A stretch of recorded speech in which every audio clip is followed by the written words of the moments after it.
Travel along, Catholic pilgrims, as we read letters from the voyages of St. Frances Cabrini as she traveled around the Western Hemisphere sharing the good news of Christ.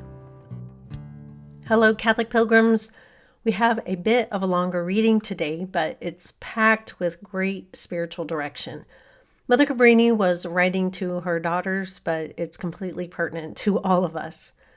She focuses on prayer and obedience. Prayer is one of those things where we want immediate returns on our investment. What if that doesn't happen? Mother Cabrini will touch on that. And obedience, quite possibly the dirtiest word in the modern age. We pride ourselves on being independent, self-willed people, but that does not make for a faithful Christian. We must, even if it goes against modern culture, be obedient to Christ and His will. Great thoughts are packed into our readings today, so let's hear all about it by opening to page 49. Wednesday, September 9th.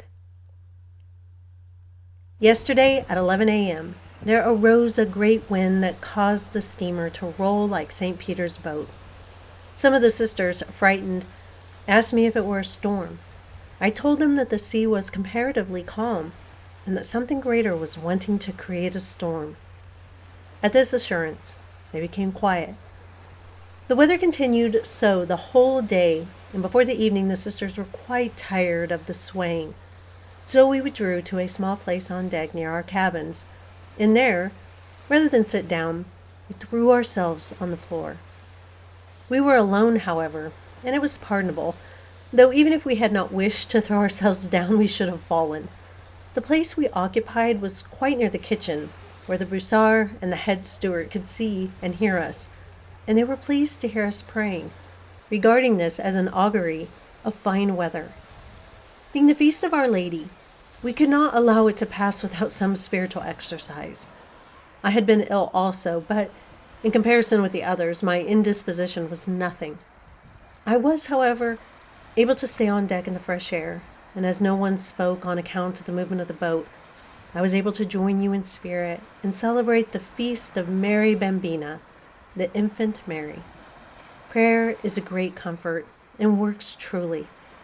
It is the life of the soul, though its effects are not always visible. Of the many graces that proceed from prayer, some are known to us and others not. But this does not prevent its enriching our souls. All the glory of the King's daughter is within, of her preciously embroidered dress, of her immense riches. We see but the fringe. In heaven, prayer will be explained in all its pomp and majesty. Pray then, daughters. Pray with unlimited faith in every need, in every difficulty, and do not become weary if in our short lives we do not see the effects of our prayers. Have faith, lively faith, resting always assured that not one of our supplications will be rejected. Oh, faith, how beautiful, great, powerful. Faith produces hope, and prayer is at once the supplicating hope. In te Domini speravi, non confundar in aeterum. O hope of heaven, thou obtainest so much when we think our prayers obtain nothing, and when our hope seems a delusion. No, our prayers are never in vain, but everything is disposed of by the wisdom of the omniscient God. Confide in God above all, hope, and you will not be confounded. Repeat often, in te, etc., and saying it from your heart, open wide the wings of trustful hope. Rejoice in the Spirit and live in holy joy. You, the elect spouses of Jesus, the true friends of the divine heart, be assured that not one of your prayers will be in vain. For if the divine heart cannot grant them, who can? May your joyful countenances make those around you happy. This morning the weather is not good, but all want to move about, which is a sign of good weather. In fact, at 9 a.m., a calm prevailed, which rejoiced all. The sisters gathered around me, asking me if I would continue, and I told them, if they humbled themselves profoundly for our involuntary sloth, God would give us good weather and a calm sea. They obeyed, and now it is almost evening, and the weather continues beautiful, and the steamer is sailing at such a rate that we shall arrive in port by Saturday. Oh, obedience! How dear to the heart of Jesus! Obedient souls delight his heart divine. They are his kingdom, his heaven, his glory. To them he communicates his lights, his gifts, his graces, and often he admits them to his secrets. On them he sheds the rays of his countenance and renders them perfectly happy in their state. Through obedience, Jesus accomplishes his greatest designs and works on this earth. To our dear Lord, these acts of his spouses are more gratifying than 1,000 sacrifices made from caprice and one's own will.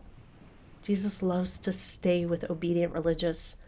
He guides them with his wisdom, fills them with his treasures, and comforts them with his abundant graces. Oh, happy obedience! Do love this virtue, dear daughters. Let it be your favorite. If you are obedient, you will be true missionaries.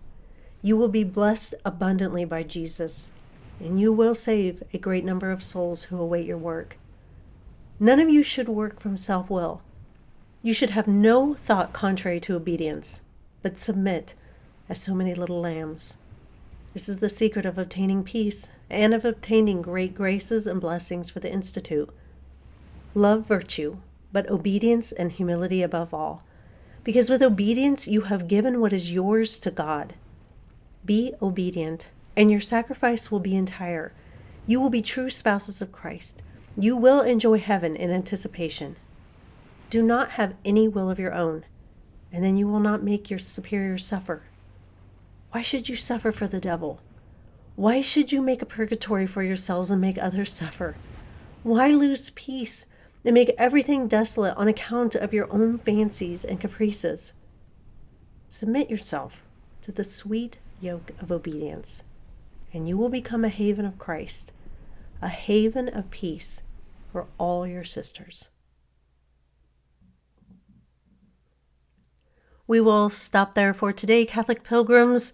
A bit longer, but full of wonderful spiritual direction for all of us, not just her sisters. I will see you back here soon. And until then, live the faith boldly and travel well.